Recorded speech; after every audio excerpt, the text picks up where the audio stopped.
Let me just remind you, our dear teachers, we have an incident. Kung nabasa ninyo sa balita, diba, nga ang bata gisagpa sa maestra, unya na hospital, unya namatay ang bata.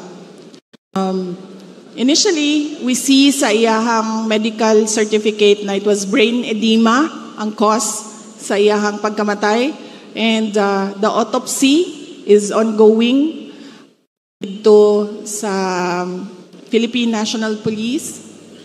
And we are waiting for the results of the autopsy. Let me just remind you, all our teachers, that the children are entrusted to your care. Dili ninyo dapat ginahilabtan ang mga bata. Teachers, meron pong isang grade 5 student sa Peña Francia Elementary School sa Antipolo ang namatay matapos umanong sampalin ng kanyang guro. Ayon sa ina ng bata, sinabihan daw siya ng kanyang anak na hinila umano ng guro ang kanyang kwelyo, sinabunutan at sinampal. Nagreklamo daw ang bata na halos mabingi siya sa lakas ng sampal at nagreklamong masakit ang tainga. At ano ang dahilan ng pananakit sa bata? Nagsumbong daw ito sa guro na maingay ang mga kaklase habang may pagsusulit. Nakapasok pa ang estudyante, nakapasok pa ng 3 araw bago magreklamo na masakit ang ulo at nagsimulang magsuka. Dinala sa ospital pero naging comatose at tuluyang namatay.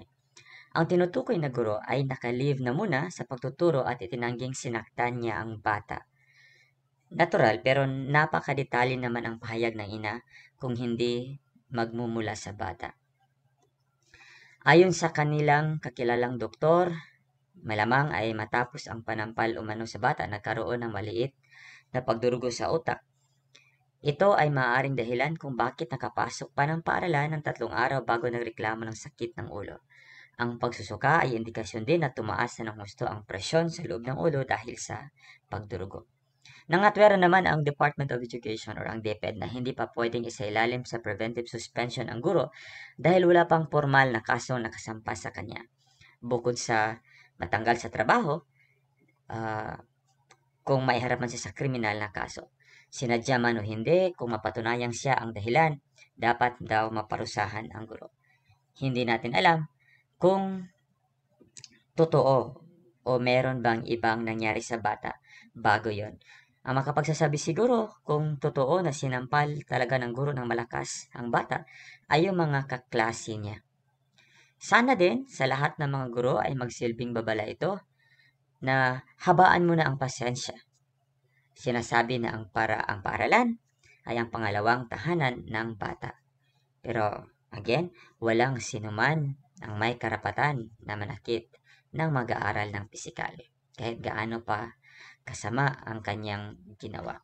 Naghanda na ang PNP na magsampa ng homicide at paglabag sa anti-child abuse law laban sa guro. Yan naman talaga, no? Pero hindi pa po natin alam dahil nagkakaroon pa po ng investigasyon kung ano talaga ang totoong nangyari doon sa bata. Okay? So, abangan natin ang susunod kung ano ang mangyayari sa kasong ito. Let me just remind you, our dear teachers, we have an incident. Kung nabasa ninyo sa balita, diba, nga ang bata gisagpa sa maestra, unya na hospital, unya namatay ang bata. Initially, we see sa iyahang medical certificate na it was brain edema ang cause sa iyahang pagkamatay. And the autopsy is ongoing dito sa Philippine National Police. And we are waiting for the results of the autopsy. Let me just remind you, all our teachers, that the children are entrusted to your care. Dili ninyo dapat ginahilabtan ang mga bata.